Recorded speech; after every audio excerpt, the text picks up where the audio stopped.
अस्सलाम वालेकुम everyone and welcome back to my channel. जैसा कि रिसेंटली मैंने आपके साथ शेयर किया था दैट मैं CSS past papers from 2016 to 2024 जितने भी टॉपिक्स आए हैं सोशियोलॉजी के उनको लिस्ट डाउन करूंगी, जो कि मैंने लिस्ट डाउन कर दिया है। You can check my playlist of CSS sociology past papers. इसके अलावा हर टॉपिक के ऊपर मैं 1 बाय 1 वीडियोज़ भी बनाऊँगी। आज मैं बात करूंगी 2016 के पेपर में आने वाले एक सवाल का, which was related two stages of human mind bye August Comte. Right, आप CSS प्रिपरेशन की प्लेलिस्ट देखते रहिएगा, उसमें आपको टॉपिक्स भी मिल जाएंगे और उसमें आपको टॉपिक्स से रिलेटेड कंटेंट भी मिल जाएगा ताकि आप लोगों को हेल्पफुल रहे for preparation if you are a CSS aspirant. अच्छा जी, law of 3 stages of human mind. ये बता दूं कि ये वो सवाल है जो कि काफ़ी ईयर्स में रिपीट हुआ है। इसका मतलब कि इसकी बेटर अंडरस्टैंडिंग आपके पास होनी चाहिए। पहले तो ऑगस्ट कॉम्टे कौन है? Auguste Comte is the founder of sociology. He coined the term and he is considered to be the founder of sociology and इनके बहुत सारे कॉन्ट्रीब्यूशंस हैं सोशियोलॉजी की फील्ड में, जिनमें से एक कॉन्ट्रीब्यूशन है related to human mind stages, और जिसपे हम आज इस वीडियो में बात करेंगे। तो बेसिकली इसने बात की है कि इंसानी दिमाग कैसे मॉडिफाई होता है या कौन से स्टेजेस से होकर गुजरता है तो साइंटिफिक स्टेज की तरफ जाता है। तो कॉम्टे ने 3 स्टेजेस दिए हैं जिनसे गुजरने के बाद एक इंसानी दिमाग साइंटिफिक स्टेज की तरफ मूव करता है। पहला स्टेज है थियोलॉजिकल स्टेज, और थियोलॉजिकल का मतलब है रिलीजियस स्टेज। ये according to Comte most beginning और मोस्ट इनिशियल स्टेज है ह्यूमन माइंड की डेवलपमेंट का, जहाँ पर एक इंसानी दिमाग हर चीज़ को सुपरनैचुरल पावर्स, डिवाइन फोर्सेस के साथ लिंक कर रहा होता है। ये वो स्टेज है जहाँ पर इंसान ये समझता है कि मेरी ज़िंदगी में जो कुछ भी हो रहा है वो गॉड्स विल है।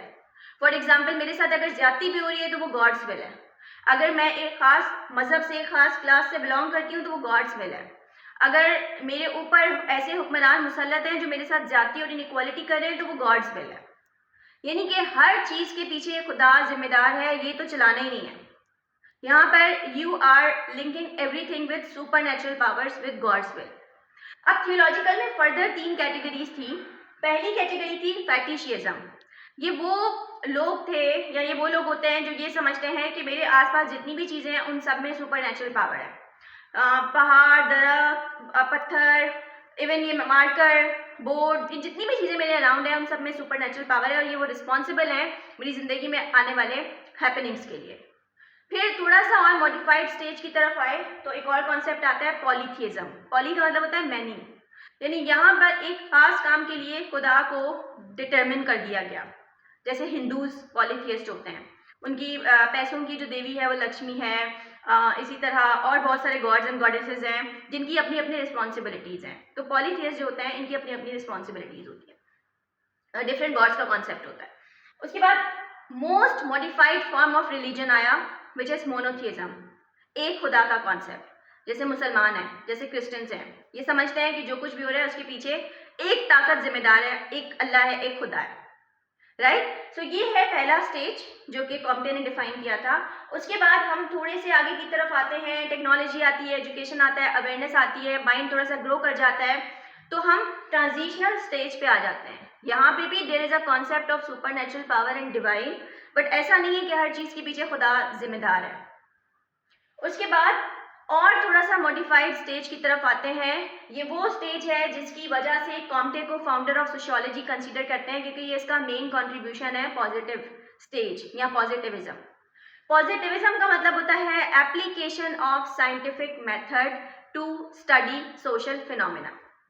यानी दुनिया में जो कुछ भी हो रहा है उसको डिफाइन करने के लिए आप साइंटिफिक मेथड अप्लाई करो या साइंस का इस्तेमाल करो रीजंस देने के लिए। लॉजिक हो, एविडेंस हो, फैक्ट्स बेस्ड बात करो। तो ये खुद भी एथियस्ट था और यहाँ पर ये कहता है कि ये ह्यूमन माइंड का वो स्टेज है जहाँ पर हम खुदा को जिम्मेदार नहीं ठहराते, बल्कि हम ये देखते हैं कि कौन कौन से साइंटिफिक रीजंस हैं जिसकी वजह से there are happenings in our life. छोटी सी मिसाल देती हूँ, ये मैंने मार्कर ज़मीन पे फेंका, नीचे गिर गया। थियोलॉजिकल स्टेज वाले कहेंगे खुदा की मर्जी है, ये खुदा की मर्जी भी कंसीडर करेंगे और ये भी देखेंगे कि कोई और रीज़न भी हो सकता है विच कैन बी साइंटिफिक। ये वाले जो हैं ये टोटली ये कहेंगे कि ग्रेविटेशनल फोर्स है जो कि ज़मीन की तरफ हर चीज़ को फेंकती है, तो अगर ये गिर गया तो इसका मतलब है कि वो ग्रेविटेशनल फोर्स है, साइंटिफिक रीज़न है। इसी तरह रात में दरख्त के नीचे जाने से बीमार होना, ये कहेंगे कि कोई सुपर नेचुरल पावर्स है। ये वाले ट्रांजिशनल स्टेज पे हैं, दोनों के ऊपर बिलीव करते हैं। एंड जो पॉजिटिव स्टेज वाले हैं ये प्योरली कहेंगे कि रात के टाइम जब आप दरख्त के नीचे गए तो आप भी कार्बन डाइऑक्साइड एक्सेल कर रहे थे और दरख्त भी कार्बन डाइऑक्साइड एक्सेल कर रहा था, तो एटमॉस्फेयर में कार्बन डाइऑक्साइड की मिकदार ज़्यादा हो गई जिसकी वजह से आप बीमार हो गए। राइट, सो ये थे stages of human mind bye August Comte. इससे रेलिवेंट डिफरेंट ईयर्स में डिफरेंट तरह के सवाल आए हैं, बट अगर आपको टॉपिक की अंडरस्टैंडिंग होगी so you will be easily able to attempt the answers. इस तरह की मजीद वीडियोज़ के लिए और CSS की प्रिपरेशन के लिए मुझे सपोर्ट करते रहे। Thank you so much, have a good time.